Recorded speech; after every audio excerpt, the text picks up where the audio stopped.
Surat Hazira L&D કંપનીના નવી civil hospital બે એમ્બ્યુલન્સની ભેટ અર્પણ કરી હતી। ફ્લેગ ઓફ સાથે નવી સિવિલ એમ્બ્યુલન્સ અર્પણ કરાઈ હતી।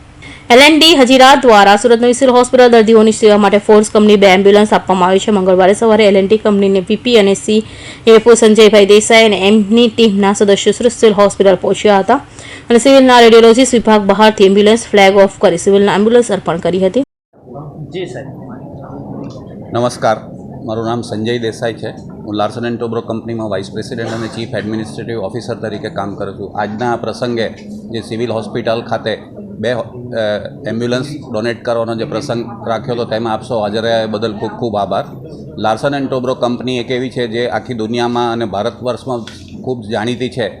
મોટે ભાગે બધા લોકો એને એ રીતે જાણે છે કે મોટા એરપોર્ટ, મોટા રસ્તા, રામ મંદિર કે અટલ સેતુ કે એવા મોટા મોટા પ્રોજેક્ટો કરતી હોય છે, પરંતુ એની સાથે સાથે એ જ લાર્સન એન્ડ ટોબ્રો કંપની આખા ઓલ ઓવર ઇન્ડિયામાં આ રીતના CSR પ્રોજેક્ટો કરતી રહે છે। અને ખાસ કરીને સુરત ખાતે હજીરામાં જે લાર્સન એન્ડ ટોબ્રોનું મોટું એક મેન્યુફેક્ચરિંગ યુનિટ છે, ત્યાં 10 કંપનીઓ જુદા જુદા પ્રકારના મોટા સાધનો બનાવે છે કે જે ડિફેન્સમાં, પાવર પ્લાન્ટમાં અને બીજા જુદા જુદા રાષ્ટ્ર નિર્માણના કાર્યમાં કામ કરતી હોય છે। એની સાથે સાથે આ રીતના બધા CSRના કામ કરતા હોઈએ છે।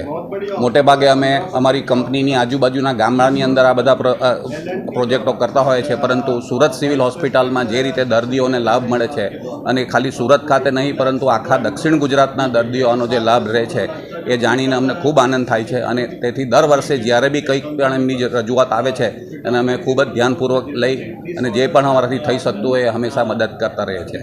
આ બે એમ્બ્યુલન્સનો જેમ ડૉક્ટર સાહેબ એમ કીધું એમ ખૂબ જ ઉપયોગી થશે અને ઘણા દર્દીઓ એનો લાભ લેશે। આ સાથે શું શું કાર્યક્રમ કરો છો? આ સાથે સાથે અમે બધી સ્કૂલોની અંદરમાં મોટા કાર્યક્રમો કરતા હોય છે।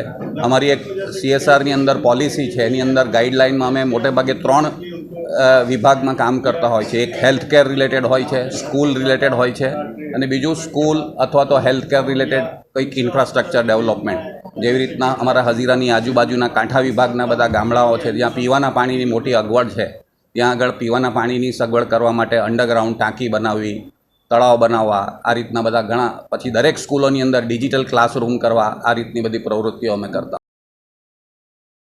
જી, આજે કેટલી એમ્બ્યુલન્સ ડોનેટ કરવામાં આવ્યા, કયા સંસ્થા તરફથી ડોનેટ કરવામાં આવ્યા? નમસ્કાર, મારું નામ doctor Ganesh Govekar, medical student new civil hospital Surat. આજે અમારા નવી સિવિલ હોસ્પિટલ સુરતને જે એક સાઉથ ગુજરાતની એક મોટામાં મોટી હોસ્પિટલ છે અને એ ઓલમોસ્ટ સાઉથ ગુજરાતની બધી પોપ્યુલેશન અને મહારાષ્ટ્રની પોપ્યુલેશન પણ કવર કરે છે।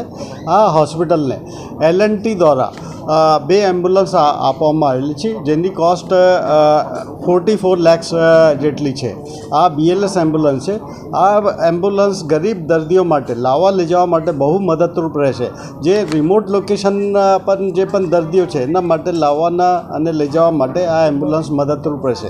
એના પહેલાં પણ L&T દ્વારા ઓલમોસ્ટ આજ સુધી 2.80 કરોડ જેટલું ડોનેશન કરવામાં આવ્યું છે। 17-18માં પણ ડોનેશન કરવામાં આવ્યું છે। 19-20માં પણ અમારા ત્યાં એક ફિટલ મેડિસિન ડિપાર્ટમેન્ટ ડેવલપ કરવામાં આવ્યું છે। આ ફિટલ મેડિસિન ડિપાર્ટમેન્ટ જે પણ ફિટસ છે, જે ના જન્મેલા બાળકો છે, આમાં જો કોઈ ખામી હોય, જેનેટિક ખામી હોય તો આ ડિટેક્ટ કરવા માટે આ બહુ મદદરૂપ રહે છે। 21-22માં અમને એક એમ્બ્યુલન્સ આપવામાં આવી છે L&T દ્વારા અને એક બાયોમેડિકલ વેસ્ટ વેન અને એક બાયોકેમિકલ અને જેની કોસ્ટ 60 લાખ છે। અને પ્રત્યેક ઇન્વેસ્ટિગેશન જે બહાર કરવા જઈએ તો બહુ કોસ્ટલી થાય છે અને અમારે ત્યાં સિવિલ હોસ્પિટલમાં એ ફ્રી ઓફ કોસ્ટ કરવામાં આવે છે। અને 2 ફૂલ્લી લોડેડ વોશિંગ મશીન અને 2 મારુતિ વેન્સ, ઓમની વેન્સ પણ આપવામાં આવે છે।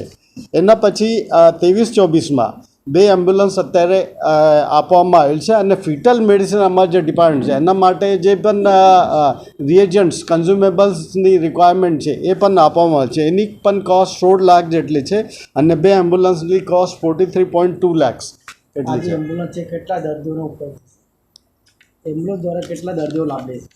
આ એમ્બ્યુલન્સ અમારા જે ટ્રોમા સેન્ટરમાં જે રોજની જે આવે છે આ બધાને મદદરૂપ રહેશે।